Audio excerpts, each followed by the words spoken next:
On May 18, 1778, after leaving Valley Forge, Marquis de River, Pennsylvania, and turned south. About halfway between the British and American armies, Lafayette and his men made camp. The British discovered Lafayette's presence and decided to attack, due to his isolation from the main American force. The next day, British Major General James Grant led his force of 5,000 men and 15 cannon toward Barren Hill, a point northwest of Philadelphia. Grant's plan would trap the Continentals against the Schuylkill while surrounding them from 3 different positions. The British force waited until the morning of May 20th to launch their attack. Meanwhile, a small delaying force was sent to meet the enemy. Fortunately for the Americans, Lafayette knew of a road which ran along low ground and led to a ford.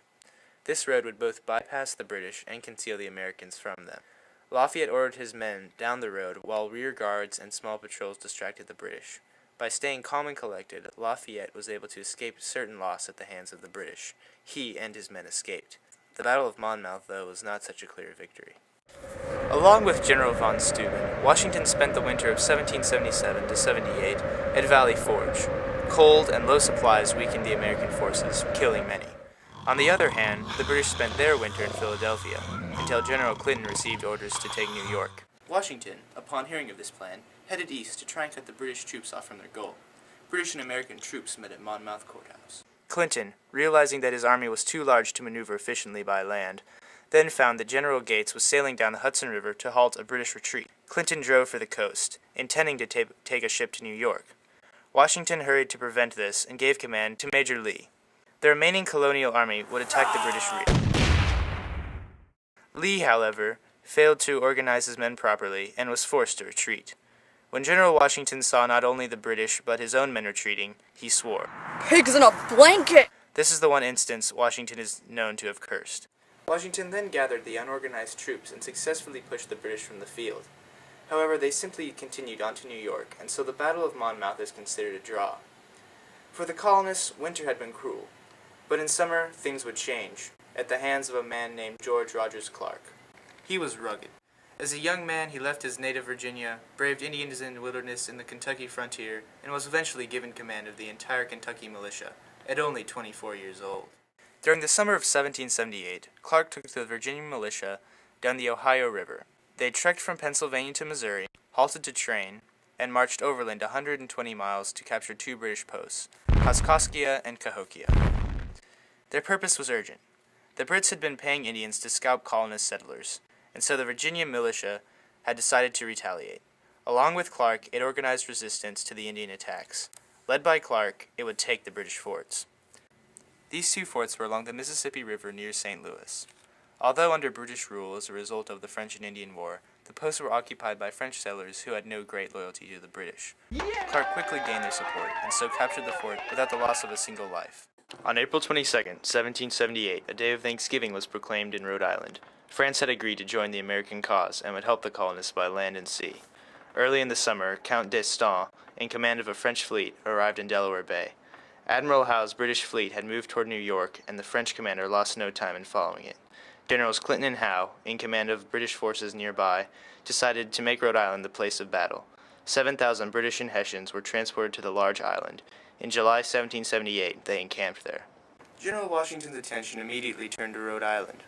His first move was to send brilliant military leader Major General John Sullivan to command the Eastern Militia. He would defend Rhode Island. Sullivan arrived sometime in July, discovering that he had no more than 1,600 men prepared to fight.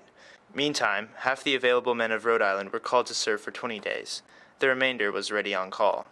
Near the end of July, French ships blockaded the enemy in Narragansett Bay. The British troops stationed nearby withdrew, and British vessels still in the harbor were destroyed. Suddenly, the remaining British fleet appeared. Eager for a fight, d'Estaing took his 4,000 men and put to sea. However, in the wake of a sudden storm, his fleet disappeared. Expecting the French to return with aid, Sullivan waited near the coast. His help never came. D'Estaing, meanwhile, had returned to New York for shelter and rest. He then proceeded to Boston, where his ships could be mended and his provisions replenished. Sullivan, locating the Count, urged him to return, but was unsuccessful. The Americans were promptly left to their fate. Between food shortages, the French failure to return, and the long delay, desertion soared. Sullivan's army plummeted from 10,000 to 5,000, and the British, elated at this sudden turn, decided to use their advantage. They advanced and attacked. Between the two armies lay a stretch of low land, and across it cannonading continued all day. With evening, the British at last gave way and retreated to fortifications on nearby Quaker Hill. General Sullivan ordered a surprise attack, but was advised against it. His men were exhausted. He abandoned the plan, and that night quietly withdrew. Time proved that Sullivan was well advised in not fighting further. For another year, Rhode Island remained in British hands, but the Battle of Rhode Island prevented an invasion of New England and further turned the war in the colonists' favor. We conclude Part 13 with a bright patriot future. The revolt is succeeding. With every battle won, they are closer to independence.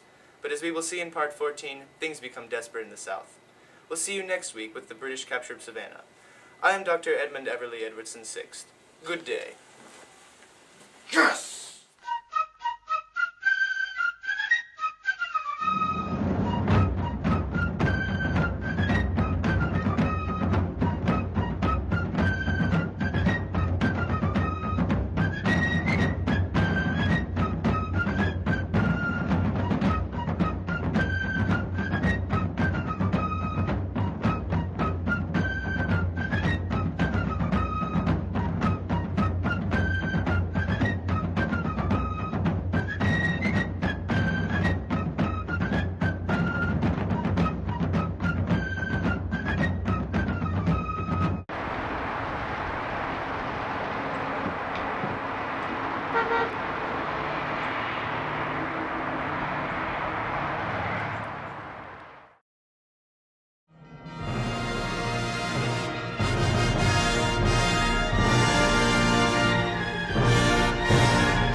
Get you, boy! Fred!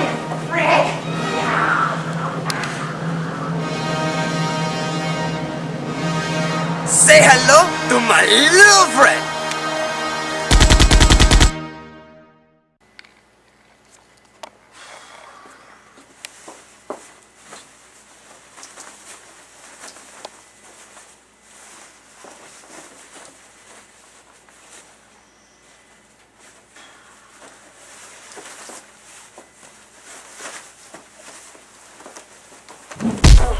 Ow! Oh! Shut up! The rare North American historian Greg Kinney in his natural habitat.